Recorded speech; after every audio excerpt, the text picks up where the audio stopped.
নমস্কার।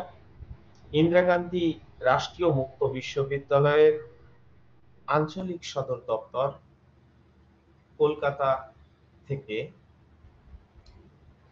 BHIE 144 history tradition of history writing in India এই বিষয় আলোচনার unit 3 Buddhist and Jain tradition, বৌদ্ধ এবং জৈন ঐতিহ্য এবং ইউনিট 4 কাথাস অ্যান্ড চারিত্স, কথা ও চরিত। ইতিহাস লেখার ক্ষেত্রে কিভাবে কার্যকরী ভূমিকা নেয় এবং ভারতের ইতিহাসের ধারাকে বা ইতিহাস চর্চার ধারাকে এগিয়ে নিতে সাহায্য করে, সেই আলোচনায় আমি অঞ্জন কুমার বসু সমস্ত পাঠক সমাজকে স্বাগত জানাই। আজকের আমার আলোচনার বিষয় প্রসঙ্গে আমি প্রথমেই উক্ত দুই পাঠ্য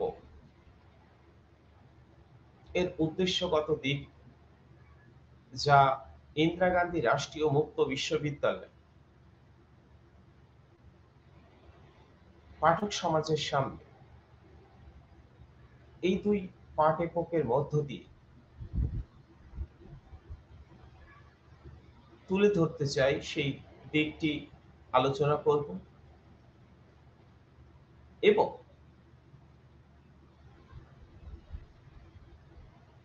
বৌদ্ধ ও জৈন ঐতিহ্য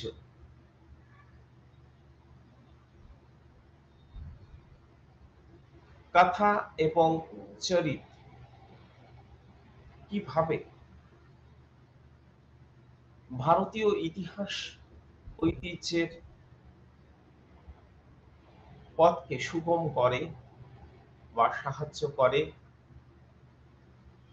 সেই বিষয়ের একটা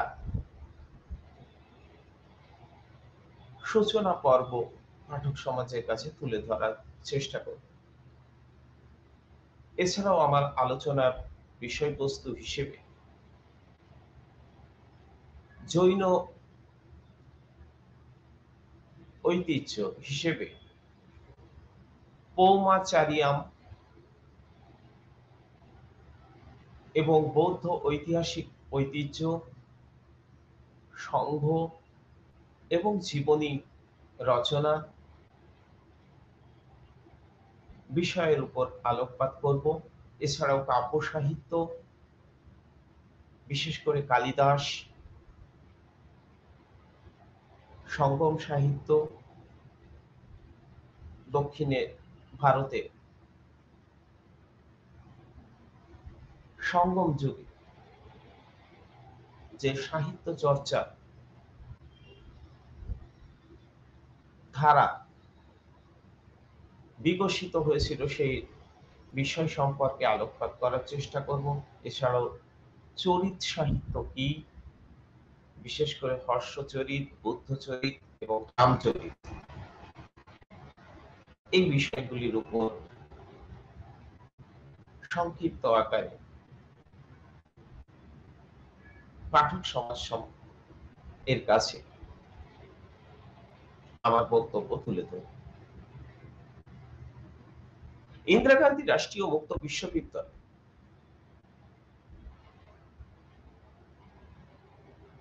ভারত ইতিহাস লেখা ধারা এই আলোচনা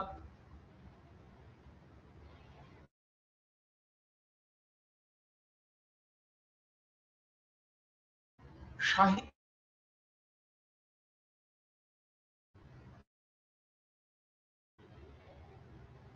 ধর্মীয় সাহিত্য হিসেবে রামায়ণ, মহাভারত, পুরাণ, গাথা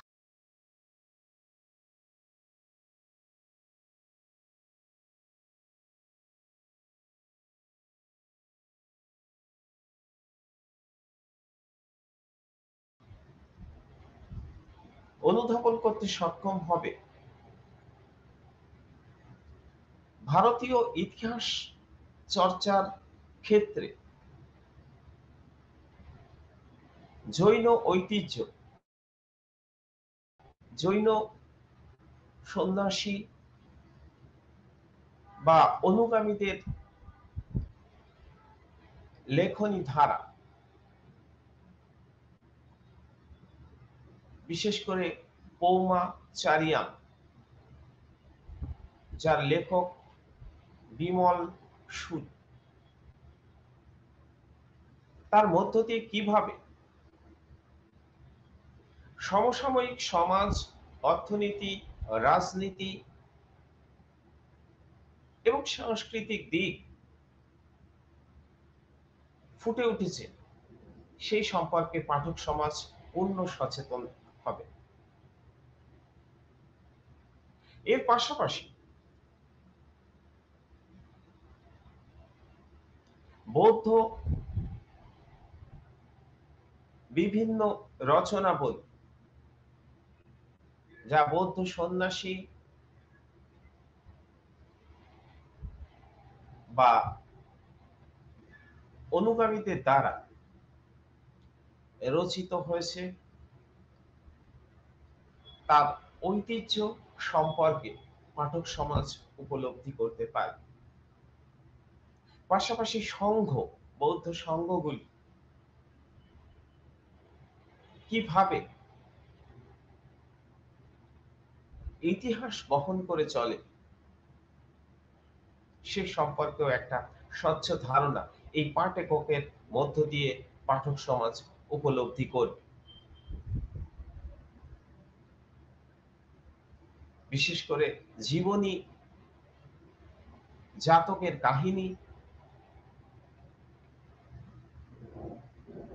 পাঠক সমাজকে উদ্বুদ্ধ করবে বৌদ্ধ দর্শন সম্পর্কে একটা স্বচ্ছ ধারণা এবং সামাজিক তৎকালীন অবস্থা সম্পর্কে। এছাড়াও কাব্য সাহিত্য হিসেবে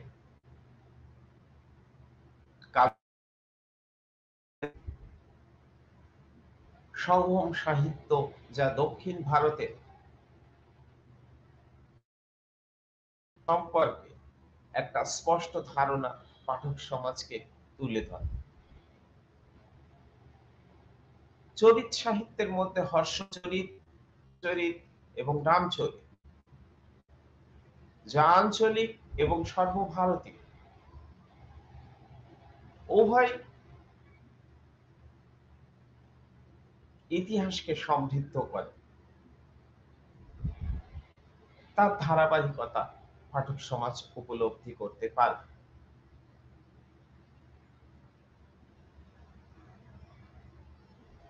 এর পাশাপাশি এই পাঠ একক দুইয়ের চর্চার মধ্যে দিয়ে পাঠক সমাজ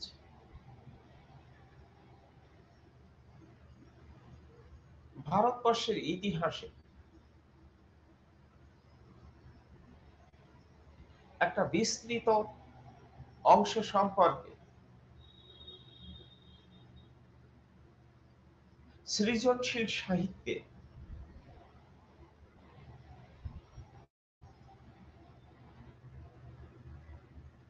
সঙ্গে পরিচিত হবে।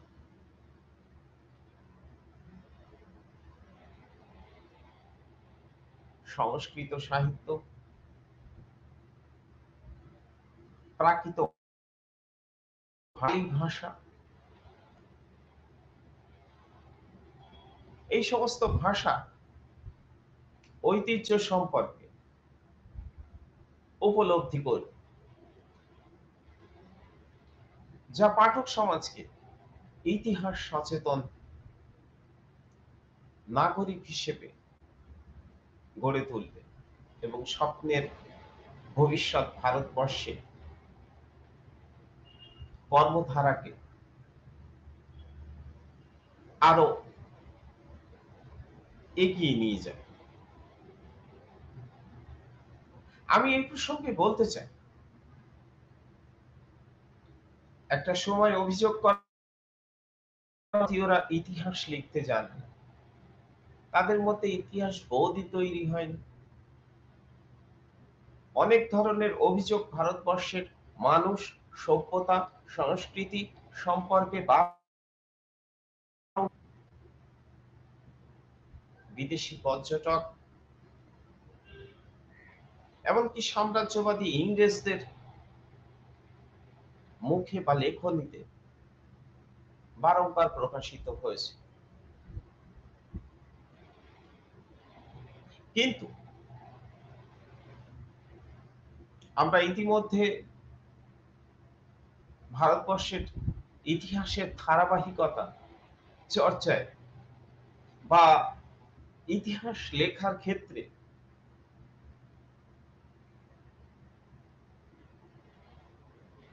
রামায়ণ, মহাভারত, গাথা, পৌরাণিক ঐতিহ্য এই বিষয়গুলির উপর আলোকপাত করেছি। এর পাশাপাশি খ্রিস্টীয় পূর্ব ষষ্ঠ শতকে ভারতবর্ষে যে প্রতিবাদী ধর্ম সংস্কার আন্দোলন সংগঠিত হয়েছিল তার ঐতিহ্য বহন করে চলা জৈন পৌমাচারিয়াম, বৌদ্ধ ঐতিহাসিক ঐতিহ্য, সংঘ জীবনী এবং সাহিত্য, এছাড়াও কাব্য সাহিত্যে কালিদাস, সঙ্গম সাহিত্য, চরিত বা প্রশস্তিমূলক সাহিত্য, হর্ষচরিত, বুদ্ধচরিত, রামচরিতের মধ্য দিয়ে কিভাবে ইতিহাসের ধারাবাহিকতা আরো এগিয়ে যায়, যার সাথে যুক্ত হয় প্রত্নতাত্ত্বিক নিদর্শন এবং সাহিত্যের সাথে প্রত্নতত্ত্বের মেলবন্ধনের মধ্য দিয়ে ভারতবর্ষের ইতিহাস তার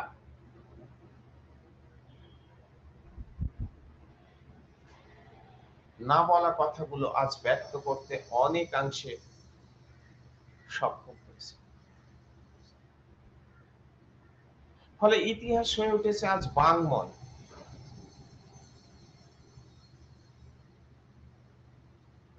এবং সেক্ষেত্রে উল্লেখযোগ্য ভূমিকা গ্রহণ করেছে জৈন ঐতিহ্য, পৌমাচারিয়াম, বৌদ্ধ ঐতিহাসিক সাহিত্য, কাব্য সাহিত্য, কালিদাস, সঙ্গম সাহিত্য, চরিত সাহিত্য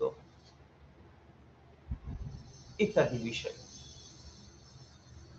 কাজেই এগুলির গুরুত্ব ইতিহাস চর্চার ক্ষেত্রে বা ইতিহাস লেখনের ক্ষেত্রে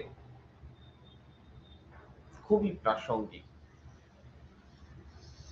পাঠক সমাজ উপলব্ধি করবে ভারতবর্ষের ইতিহাস আজ আর অব্যক্ত নয়। সেখানে হেরোডোটাস, থুকিডিডিস, ট্যাসিটাস এর মতো ইতিহাসবিদ জন্মগ্রহণ করেননি, কিন্তু সমসাময়িক সাহিত্য সম্ভার যা অনুসন্ধানের মধ্য দিয়ে আমাদের সামনে প্রাচীন ভারতীয় ঐতিহ্য, সমাজ, সংস্কৃতি, রাজনীতি এবং অর্থনৈতিক কর্মকাণ্ড ফুটিয়ে তোলে। এক্ষেত্রে আমরা খ্রিস্টীয় পূর্ব ষষ্ঠ শতকে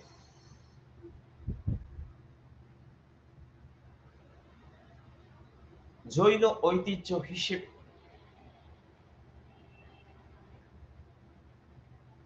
মহাবীরের জন্মে 530 বছর পরে বিমল সুরি রচিত পৌমাচারিয়াম, যাকে রামায়ণের জৈন সংস্করণ বলে দাবি করা হয়, তার কথা উল্লেখ করব।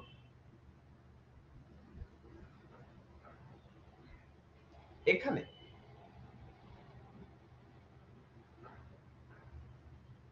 রামায়ণের ব্রাহ্মণ্য আধিপত্যবাদ থেকে বেরিয়ে এসে অনেক বেশি উদারতার সাথে বিমল সুরি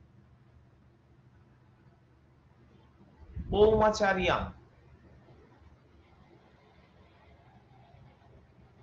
রচনা করেছেন এবং এখানে রাক্ষসকে রক্ষক হিসেবে তুলে ধরারও একটা চেষ্টা হয়েছে। রাজা দশরথের স্ত্রী কইকেয়ী কেবলমাত্র তার পুত্রের সিংহাসনই দাবি করেছেন,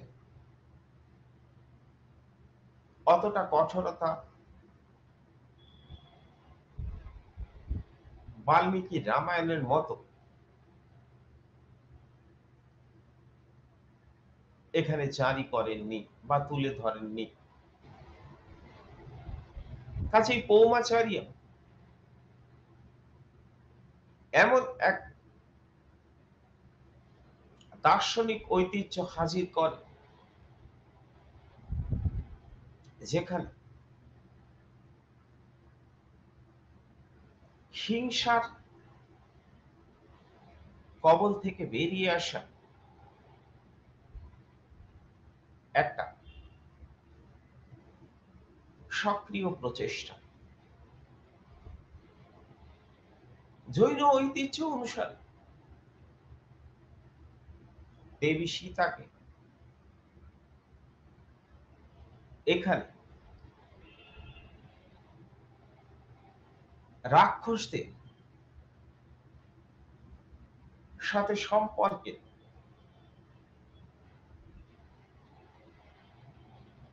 ক্ষেত্রে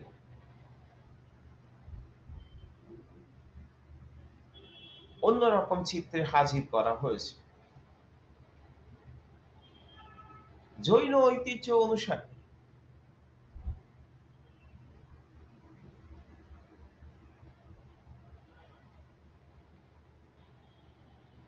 এই দর্শন সমসাময়িক সমাজ চিত্রের প্রতিফলন। পৌমাচার্য এর লেখক বিমল সুরি দাবি করেছেন, রামায়ণে বর্ণিত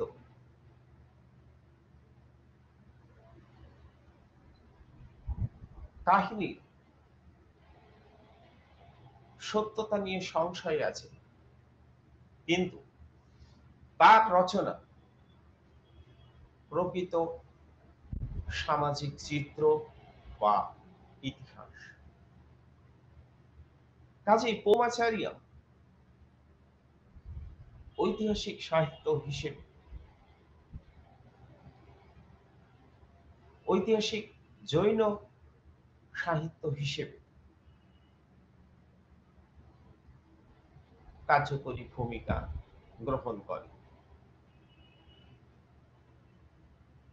এছাড়াও জৈন ধর্মগ্রন্থ কল্পসূত্র, অঙ্গ উপাঙ্গ মূল সূত্রাদি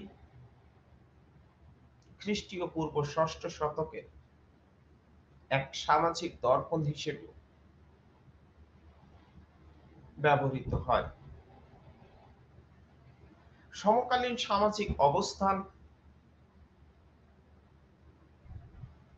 পালি ভাষায় রচিত এই সমস্ত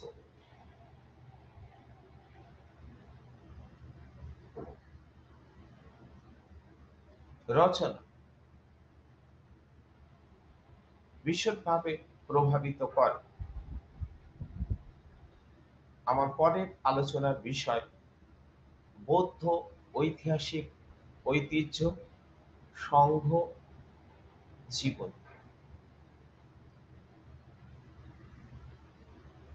প্রকৃত অর্থে জৈন বলুন বা বৌদ্ধ লেখনী বলুন, তা শুধুমাত্র ধর্মশাস্ত্র গ্রন্থ হিসেবে নয়,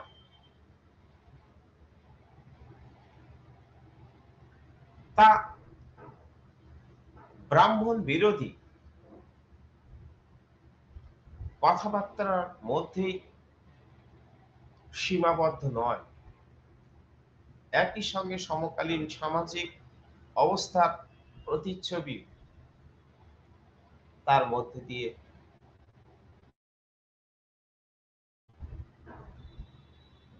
পালি ভাষায় লিখিত বৌদ্ধ ধর্মগ্রন্থ ত্রিপিটক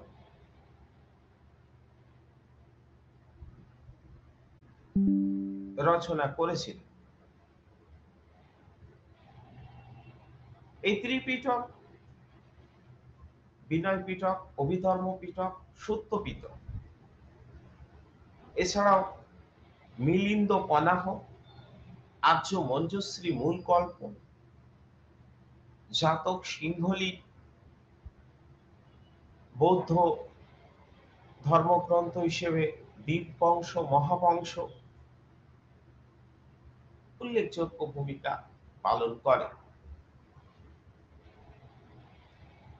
এই সমস্ত বৌদ্ধ সাহিত্যগুলি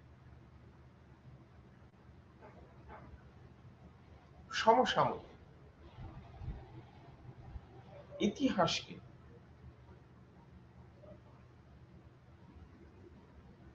আমাদের কাছে উন্মোচিত করে এবং আমাদের বুঝে নিতে সাহায্য করে। কেবলমাত্র ব্রাহ্মণ্য ঐতিহ্যের ধারক পুরাণ বা মহাকাব্যের উপর নির্ভরশীল না হয়ে এর পাশাপাশি বৌদ্ধ সাহিত্যগুলিও আজ সমানভাবে ইতিহাস লেখার ক্ষেত্রে ব্যবহৃত হয়।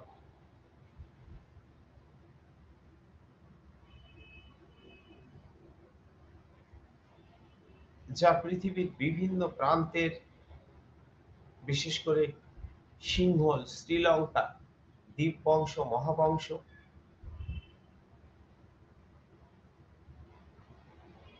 এক ঐতিহাসিক ঐতিহ্য বহন করে। এছাড়াও সংঘগুলি, বৌদ্ধ সংঘগুলি পক্ষ থেকে রচিত ইতিহাস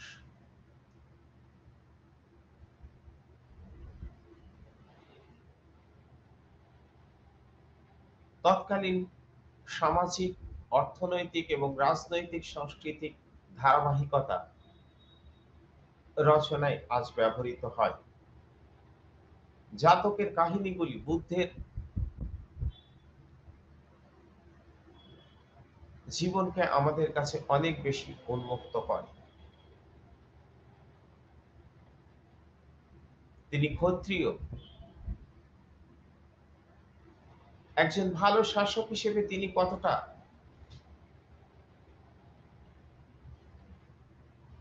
পারদর্শী ছিলেন, তার থেকেও বড় কথা তিনি মানুষের মুক্তির পথ দেখিয়েছিলেন। সেই বিষয়গুলি জাতকের জীবনী রচনাবলী আমাদের কাছে তুলে ধরে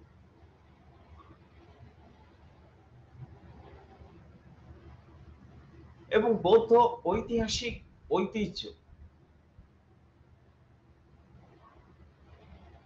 এবং বিদেশি লেখকদের রচনাবলী, পুরাণ,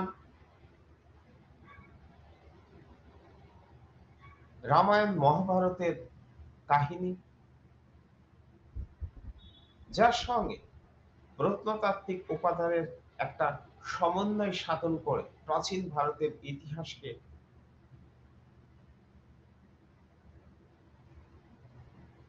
আরো বেশি প্রাণবন্ত করে তোলা হয়েছে।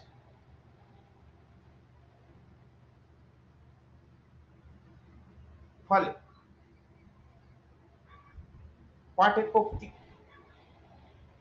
তৃতীয়ের মধ্যে আপনার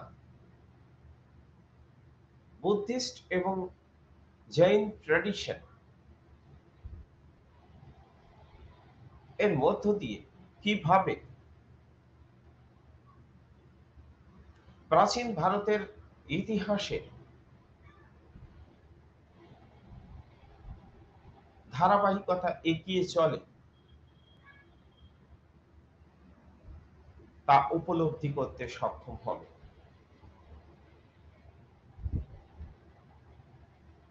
আমার পরবর্তী আলোচনার বিষয় কাব্য সাহিত্য।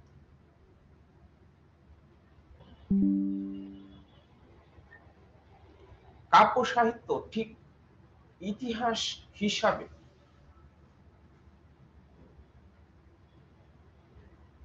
বা ইতিহাস লেখার ধরনকে সম্পূর্ণভাবে অনুসরণ করে না, কিন্তু এগুলি সঠিক ব্যবহার এবং এগুলি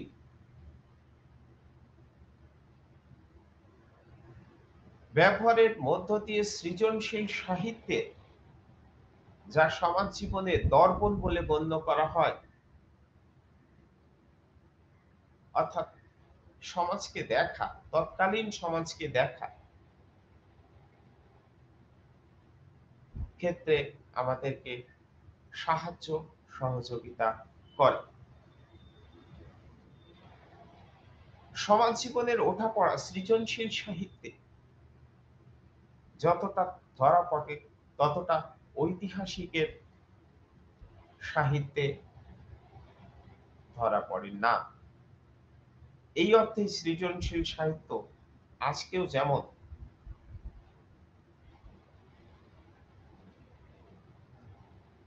মানুষের জীবন কথাকে তুলে ধরে, তেমনি তৎকালীন মানুষের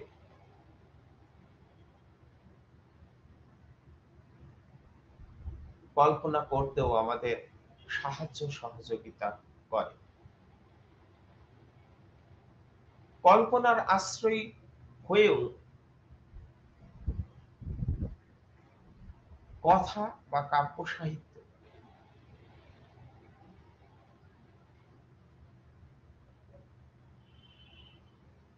ইতিহাসের লেখার ধারাবাহিকতাকে এগিয়ে দেয়।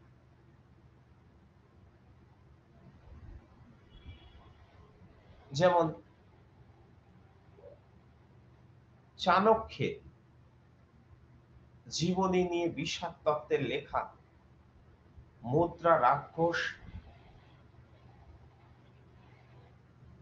দেবী চন্দ্রগুপ্ত নাটক, সূত্রকের মৃচ্ছকটিকম প্রভৃতি সমকালীন রাজনৈতিক তথা সামাজিক চিত্রের প্রতিভাস হয়ে ওঠে। আর বিশ্ব সাহিত্যের প্রাঙ্গণে সর্বকালের শ্রেষ্ঠ সাহিত্য সম্ভার কাব্য সাহিত্যে যিনি রেখেছিলেন তিনি হচ্ছেন কবি কালিদাস।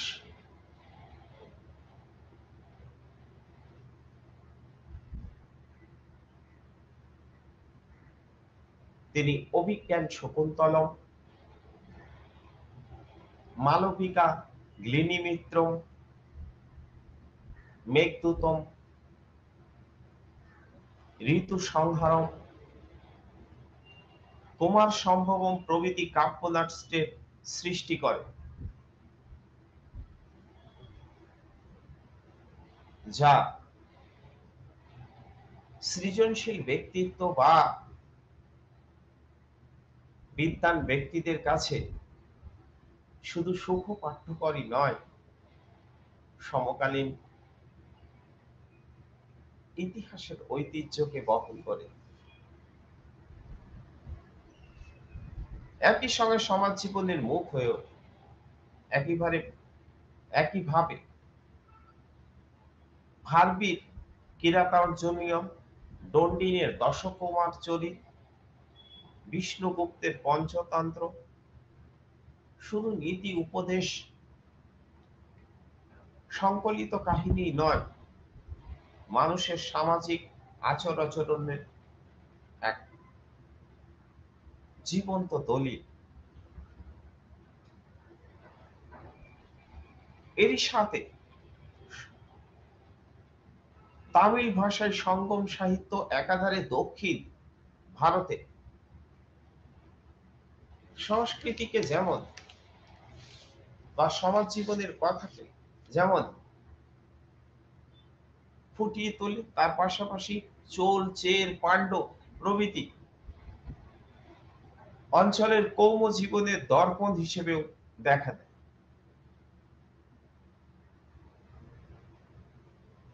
জ্ঞান বিজ্ঞানমূলক সাহিত্যের প্রসঙ্গ আমরা পরবর্তী পর্বে আলোচনা করব।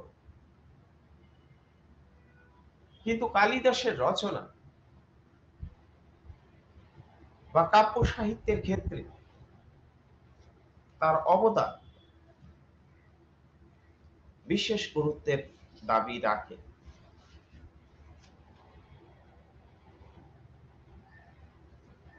বিশেষ করে কালিদাসের প্রথম নাটক ছিল সম্ভবত মালবিকা গ্লিনিমিত্র, যার বিষয়বস্তু ছিল পুষ্যমিত্রের সঙ্গের পুত্র অগ্নিমিত্র কিভাবে ধারিণী ও ইরাবতী নামী দুই রানীর উপস্থিতি সত্ত্বেও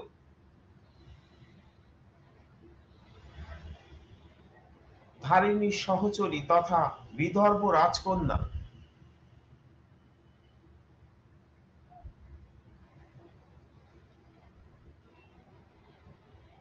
মালবিকার প্রতি প্রেমাচ্ছন্ন হলেন।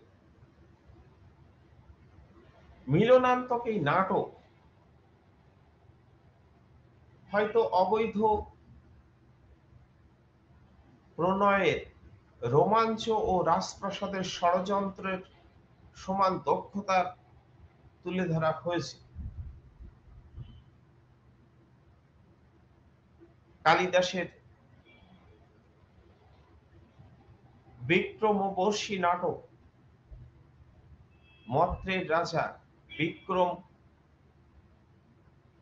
পুরুবা বা স্বর্গের অপ্সরা উর্বশীর প্রেম কাহিনী বর্ণিত হয়েছে, যা ঋগ্বেদের শতপথ ব্রাহ্মণ এবং বিষ্ণু পুরাণের কাহিনী থেকে গ্রহণ করা হয়েছে। স্বর্গীয় এবং পার্থিব জীবনে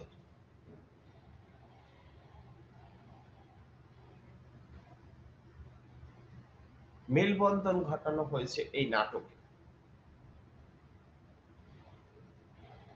কালিদাসের শ্রেষ্ঠ রচনা অভিজ্ঞান শকুন্তলা।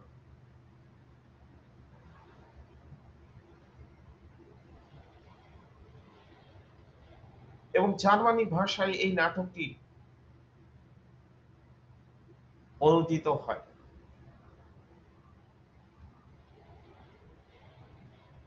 সংস্কৃত ভাষা সাহিত্যের ক্ষেত্রে কালিদাসের অভিজ্ঞান শকুন্তলম নাটক এক উল্লেখযোগ্য সাহিত্যকৃতি।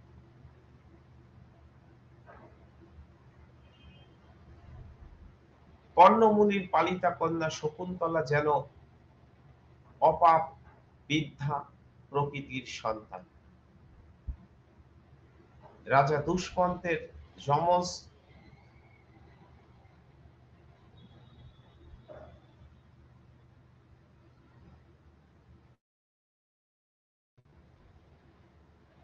ভাবনার প্রতিফলন ঘটেছে শকুন্তলার মধ্যে, এবং তিনি রাজা দুষ্মন্তের প্রেমে আচ্ছন্ন।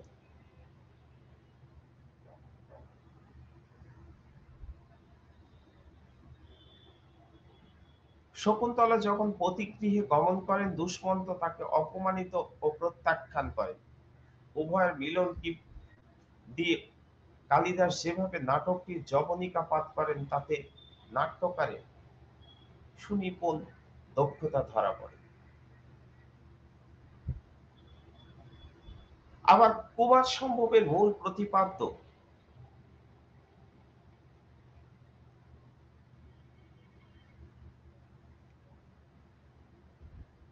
শিবকে স্বামী রূপে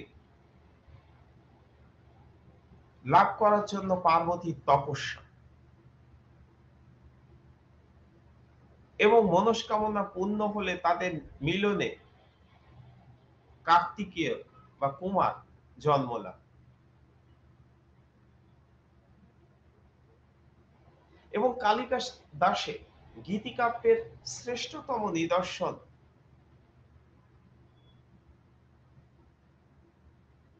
মেঘদূত। মন্দাক্রান্তা ছন্দে লিখিত মেঘদূত এমন এক গীতিকাব্য যেখানে প্রভুর অভিশাপে রামগিরি পর্বতে নির্বাসিত বিরহ কাতর যক্ষ মেঘমালাকে দূত হিসেবে ব্যবহার করে অলকাপুরীতে তার প্রিয়তমা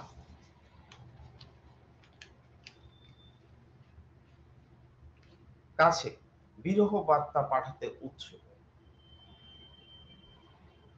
মেঘদূতম কাব্যটি মেঘমালার যাত্রাপথে ভারতের ভৌগোলিক বর্ণনার পুঙ্খানুপুঙ্খ বিবরণ তুলে ধরে। আবার কালিদাস ঋতু সংহারম নামক অপর এক কাব্যগ্রন্থে ভারতীয় পরিমণ্ডলে 6 ঋতু এবং তার প্রকৃতির বর্ণনা তুলে ধরেছে। মেঘদূতম যেখানে হৃদয় যন্ত্রণার চিত্র, ঋতু সংহারম সেখানে হয়ে উঠেছে 6 ঋতুর অর্থাৎ প্রকৃতির চিত্র।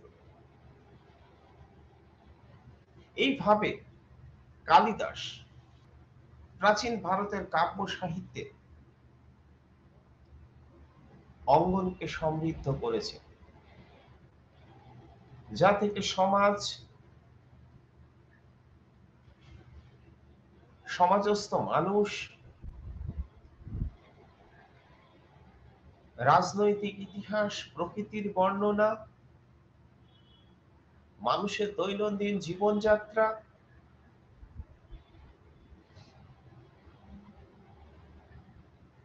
ধনী দরিদ্রের বিভাজন, সমস্ত চিত্রটাই প্রতিফলিত হয়েছে, এবং যাকে অন্যান্য সাহিত্যিক উপাদান এর সাথে যথার্থ ব্যবহারের মাধ্যমে ইতিহাসকে বা প্রাচীন ভারতের ইতিহাসের লেখনী ধারাকে এগিয়ে নিতে কালিদাসের রচনা উল্লেখযোগ্য ভূমিকা নিয়েছে। আবার দক্ষিণ ভারতের ক্ষেত্রে সঙ্গম সাহিত্য, সঙ্গম কথার অর্থ মিলন, সঙ্গম সাহিত্যের প্রসঙ্গে বলা হয় যে এখানে নাকি দেবতারাও উপস্থিত থাকতেন। আঞ্চলিক কবিরা আলোচনা চক্রের মাধ্যমে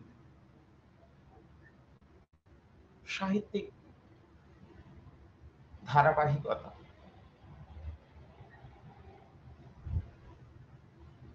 বা সাহিত্যের ধারাকে এগিয়ে নিয়ে গিয়েছিলেন।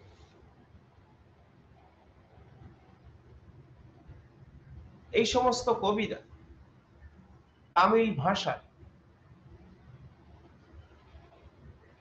সাহিত্যের বিকাশ ঘটিয়েছিলেন, যা তৎকালীন উপজাতি সম্প্রদায়ের মানুষের জীবনধারার সার্থক প্রতিফলন এই সাহিত্যের মধ্যে দিয়ে ফুটে উঠেছে। পাঠক সমাজ অবগত হবে সকল সাহিত্য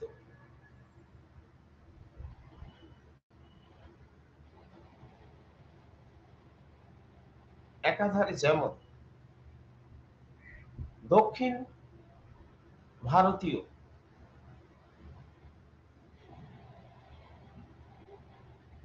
ঐতিহ্যকে বহন করে চলে, তেমনি তার পাশাপাশি প্রাচীন কালে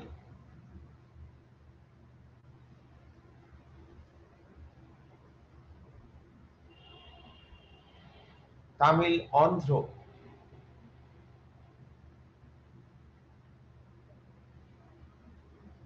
এবং কন্নড় ভাষার এক সার্থক মেলবন্ধন ঘটায় এবং হয়ে ওঠে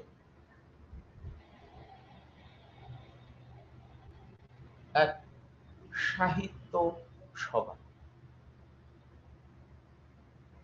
এই সাহিত্য সভা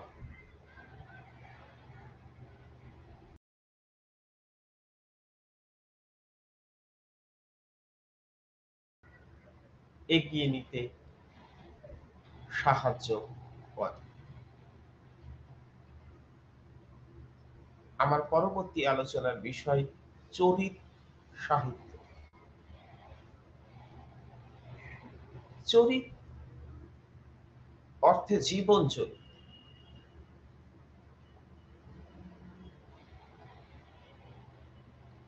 প্রাচীন রাজা বা রাজকাহিনী এর জীবনী অংশ। এর সাথে প্রশস্তিমূলক সাহিত্যকেও বলা হয়ে থাকে। এটাকে প্রশস্তিমূলক সাহিত্য বলা হয়ে থাকে। যেমন হর্ষচরিত এ প্রসঙ্গে আমরা উল্লেখ করতে চাই, যেটা হর্ষবর্ধনের সভাকবি বাণভট্ট রচিত হর্ষচরিত।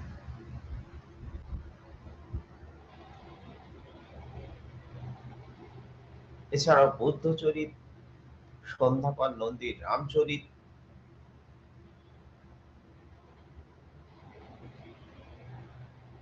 প্রভৃতি জীবনী গ্রন্থ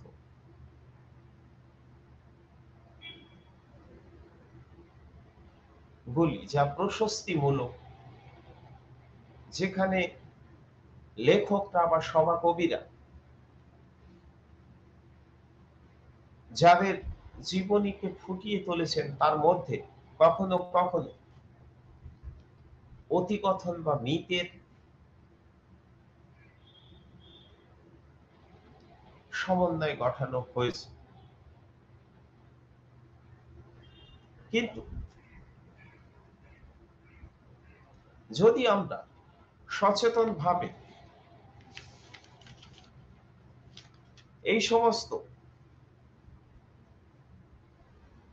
মিথগুলোকে অন্য উপাদানের সাথে তুলনার ভিত্তিতে দেখার চেষ্টা করি, তাহলে তা পরিহার করা সম্ভব এবং প্রাচীন ভারতের ইতিহাস লেখার ঐতিহ্য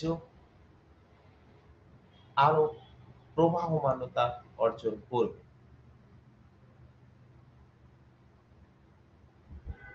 কাজেই চরিত সাহিত্য ইতিহাস লেখার ক্ষেত্রে কার্যকরী ভূমিকা গ্রহণ করে।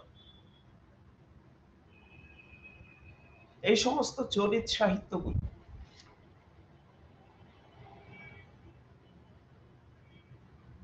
যেমন ডন্ডিনের দশকুমার চরিত,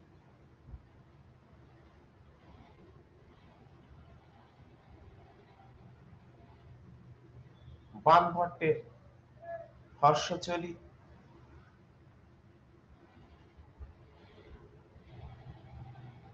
সন্ধ্যাকর নন্দীর রামচরিত।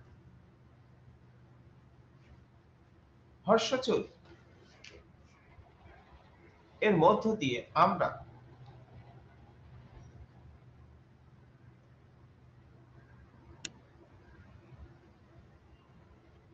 হর্ষবর্ধনের ইতিহাস জানতে পারি। এমনই এক জীবনচরিত গ্রন্থ হচ্ছে বিলহনের বিক্রমাঙ্ক দেবচরিত, যা কিংবদন্তি শাসক বিক্রমাদিত্যের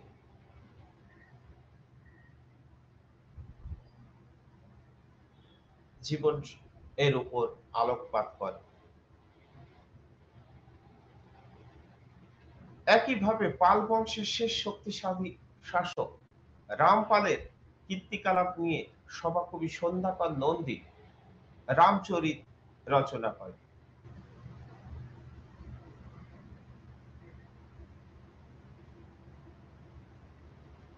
রামচরিত এক জটিল মহাকাব্য।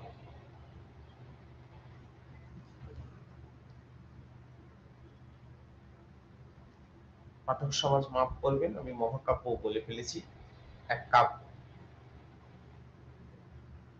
কেননা এর প্রায় প্রতিটি চরণই কিছু ঐতিহাসিক ঘটনা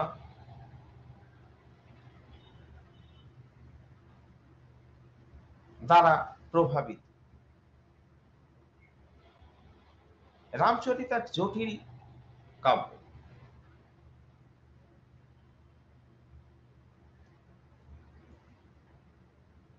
একই উক্তির মধ্যে দিয়ে যেমন রামায়ণের রাম এবং পাল শাসক রামপালের প্রশংসা করা হয়েছে, তেমনি এতে পাল যুগের বেশ কিছু ঐতিহাসিক ঘটনাও বর্ণিত হয়েছে। যেমন বাংলার কৈবর্ত বিদ্রোহের কথা এই গ্রন্থ থেকে জানা যায়।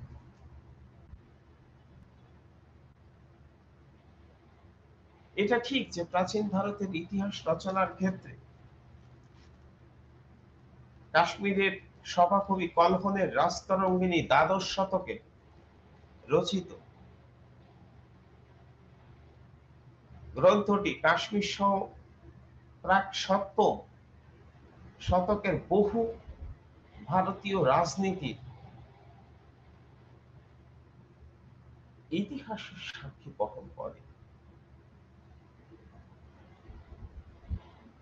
কিন্তু বিলহনের বিক্রমাঙ্ক দেবচরিত,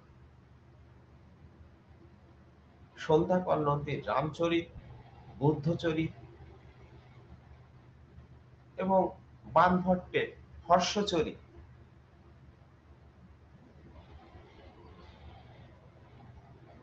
জীবনী চরিতমূলক প্রশস্তিমূলক সাহিত্য হলেও তা ইতিহাসের ধারাবাহিকতাকে অনেকাংশে প্রভাবিত করে।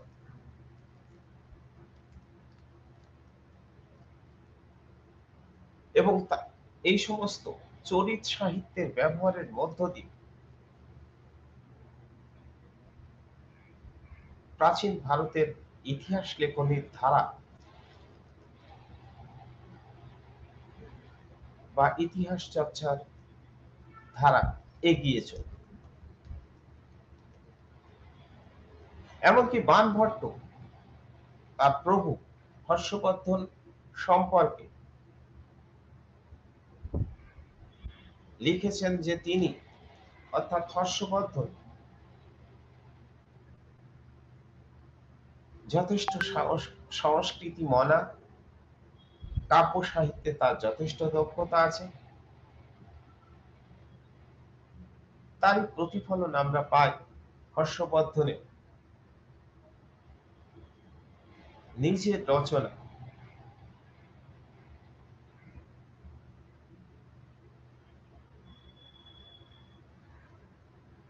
প্রিয়দর্শিকা, নাগানন্দ, রত্নাবলী।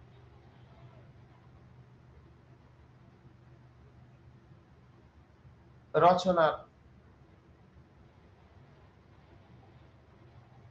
ঐতিহ্যের মধ্যে, যা একাধারে রাজলেখনী হিসেবেও গণ্য হয়। এই সমস্ত রাজলেখনীগুলো ইতিহাসের প্রাসঙ্গিকতা তুলে ধরে সমকালীন রাজনৈতিক, আর্থসামাজিক চিত্র প্রতিফলিত করে।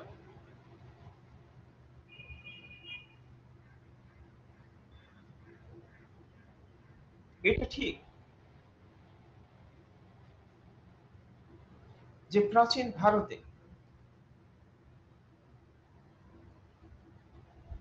কলহলের রাজতরঙ্গিনী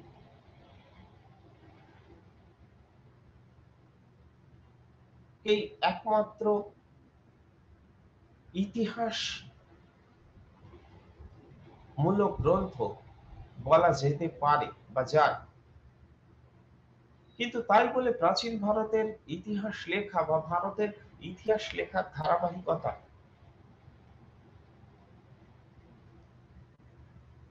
রাজতরঙ্গের এর ইতিহাসের মধ্যেই সীমাবদ্ধ নেই।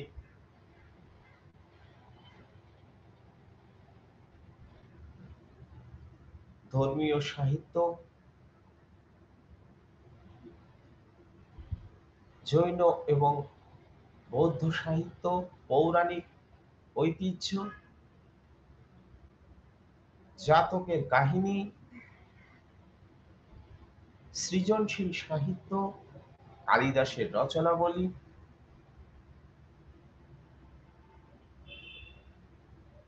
বৌদ্ধ সংঘগুলির অধিবেশন, প্রশস্তিমূলক চরিত সাহিত্য, জীবন চরিত সাহিত্য, এই সব কিছুই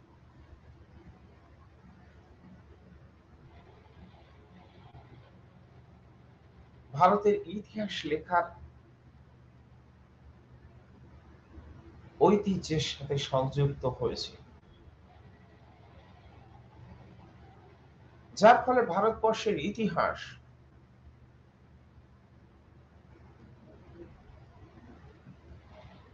বিশেষ করে প্রাচীন ইতিহাস পৃথিবীর অন্য প্রান্তের সভ্য তা গুলির মতো বাংময় হয়ে উঠেছে। এই বাংময়তা ক্ষেত্রে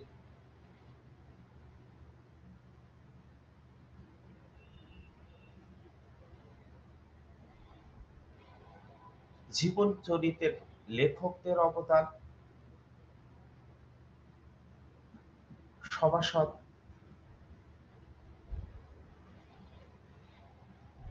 অবদান,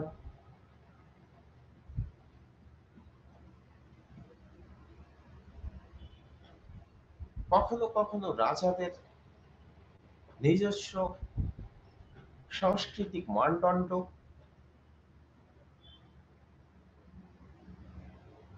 এবং দার্শনিক ঐতিহ্য হিসেবে জৈন মতাদর্শে, বৌদ্ধ ঐতিহাসিক সাহিত্য, সংঘ জীবনী বা জাতকের কাহিনীগুলি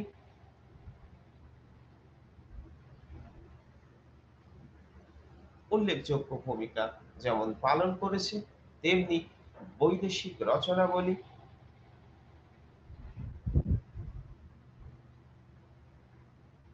বিশেষ করে ভারতে আগত ভ্রমণকারীদের রচনা এবং এর সাথে প্রত্নতাত্ত্বিক সেই সময়কার নিদর্শনাদি, স্থাপত্য, ভাস্কর্য, চিত্রকলা, লিপি, শিলালেখ, তাম্রলেখ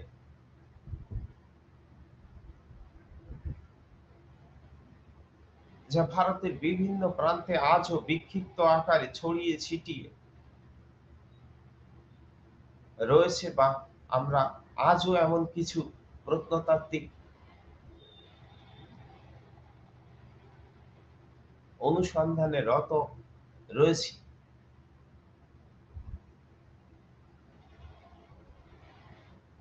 যা আমাদের ইতিহাসকে আরো বেশি উজ্জ্বল করে তুলবে। এবং পাঠক সমাজ ভারতের ইতিহাসের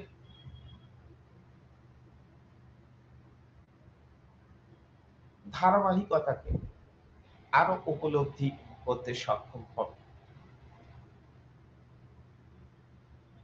ইন্দিরা গান্ধী রাষ্ট্রীয় মুক্ত বিশ্ববিদ্যালয়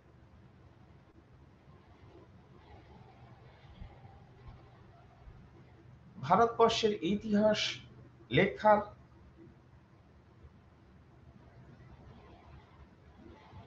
ধরন বা কৌশল কিভাবে এগিয়ে চলেছে পরিবর্তিত সময়ের সঙ্গে সঙ্গে তাল রেখে,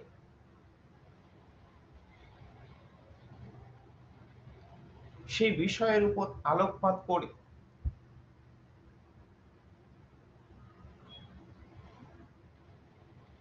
কার্যত ভারতের ঐতিহাসিক ঐতিহ্যকে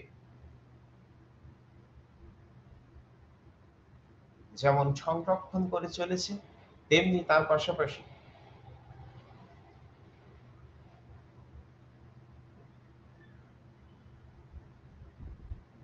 ভারতকে আরো নতুন করে খোঁজার চেষ্টা করে চলেছে।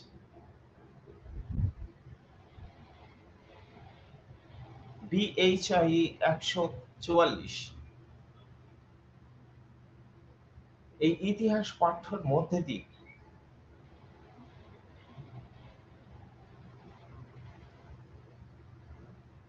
ভারতের ইতিহাসকে খোঁজার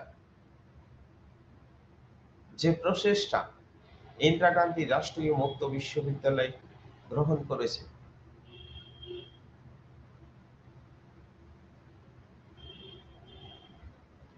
এবং পাঠক সমাজের মনে এক অনুসন্ধানী মনোবৃত্তি তৈরির উদ্দেশ্যকে সামনে রেখেছে, তা ভবিষ্যৎ ভারতকে আরো বড়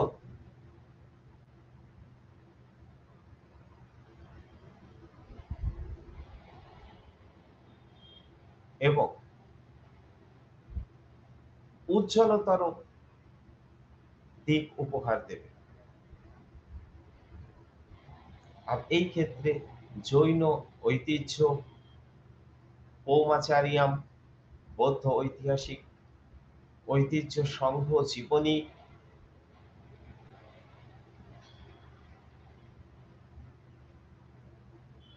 পালি প্রাকৃত, অর্ধমাগধী ভাষা, কাব্য সাহিত্য, কালিদাসের রচনা, সংস্কৃত সাহিত্য সম্ভার,